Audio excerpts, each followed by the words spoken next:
Hello बच्चों, चलिए प्रश्न को पढ़ते हैं।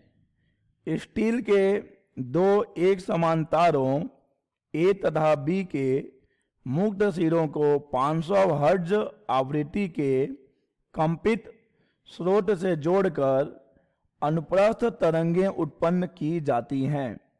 तार ए का व्यास तार बी के व्यास से आधा है तथा तार ए पर तनाव तार बी पर तनाव से आधा है। तारों ए तथा बी में तरंगों की चालों का अनुपात है।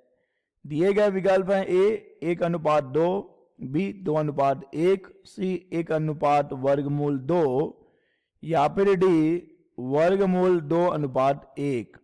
चलिए सबसे पहले हम लिख लेंगे मूल अवधारणा। मूल अवधारणा जिस पर कि यह प्रश्न आधारित है, यह प्रश्न आधारित है तनी हुई डोरी में अनुप्रस्थ तरंग की चाल पर। बच्चों, तनी हुई डोरी में अनुप्रस्थ तरंग की चाल का सूत्र होता है V बराबर वर्गमूल T/m, जहां पर T है डोरी में तनाव और m है डोरी के एकांक लंबाई का द्रव्यमान। डोरी के एकांक लंबाई का द्रव्यमान। चलिए बच्चों, हम इस प्रश्न को हल करेंगे इस सूत्र की सहायता से। प्रश्न में दिया गया है स्टील के दो तार जिनके नाम है क्रमशः ए व बी। तो चलिए हम दो तारों को बना लें। यह हमारा तार ए और यह बच्चों तार बी।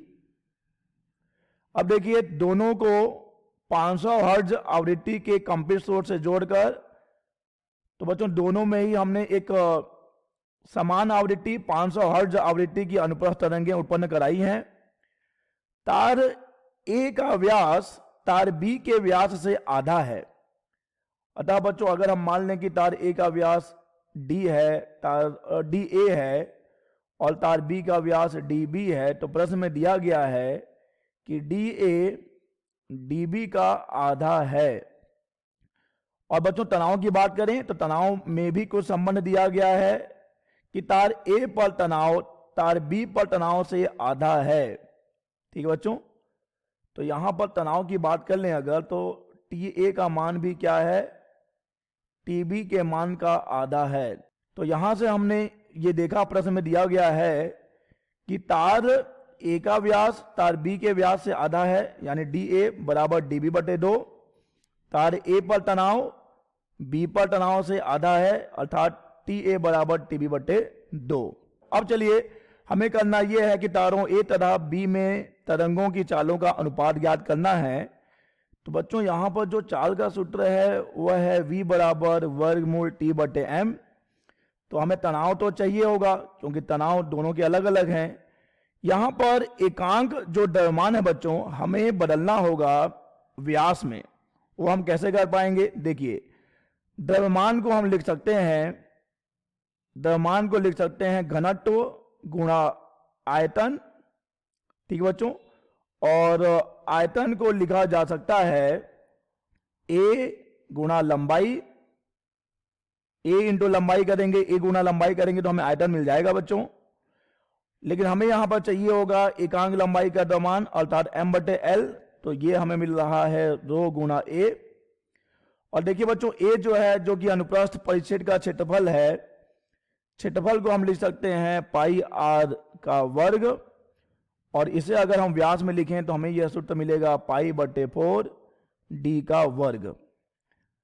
बच्चों यहां से यह ज्ञात हो रहा है कि v जो है समानुपाती है वर्गमूल t के और विकर्मानुपाती है वर्गमूल m, यानी कि एकांक लंबाई के द्रव्यमान के। और देखिए बच्चों हम m के जगह क्या लिख सकते हैं, m के जगह रो गुणा a लिख सकते हैं, जहां पर रो जो कि घनत्व है, तो दोनों तार स्टील के हैं तो दोनों का घनत्व समान ही है, यानी हम कह सकते हैं कि घनत्व यहां पर नियत है। अब बच्चों अगर हम क्षेत्रफल की बात करते हैं तो π/4 d का वर्ग लिखेंगे, जहां पर ये π/4 का वर्ग भी क्षमा कीजिएगा π/4 भी नियत ही है। अतः हम कह सकते हैं कि पाई समानुपाती है वर्गमूल टी के, और v समानुपाती है वर्गमूल d के वर्ग के।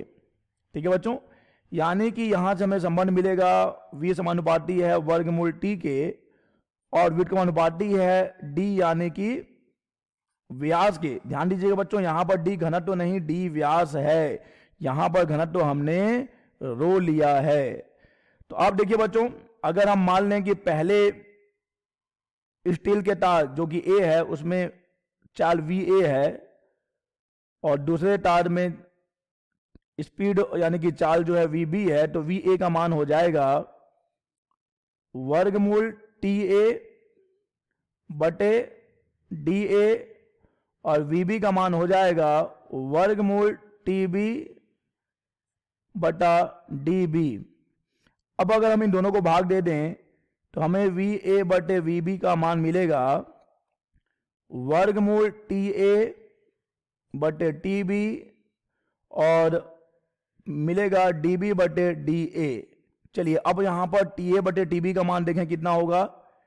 ठीक है बच्चों, यहां पर DA बराबर है DB बटे 2 के और TA बराबर है TB बटे 2 के, तो यहां से TA बटे TB मिल जाएगा TA बटे TB, इसका मान हमें मिलेगा 1 बटे 2 और DB बटे DA का मान हमें मिलेगा 2, DB बटे DA का मान हमें मिल जाएगा 2। चलिए इन मानों को यहां रख देते हैं, तो हमें मिलेगा VA बटे VB बराबर 1 बटे वर्गमूल 2 और यहां पे गुणा 2 करेंगे तो इसे हम कटा सकते हैं, तो कटाने पे हमें मिलेगा VA बटे VB बराबर वर्गमूल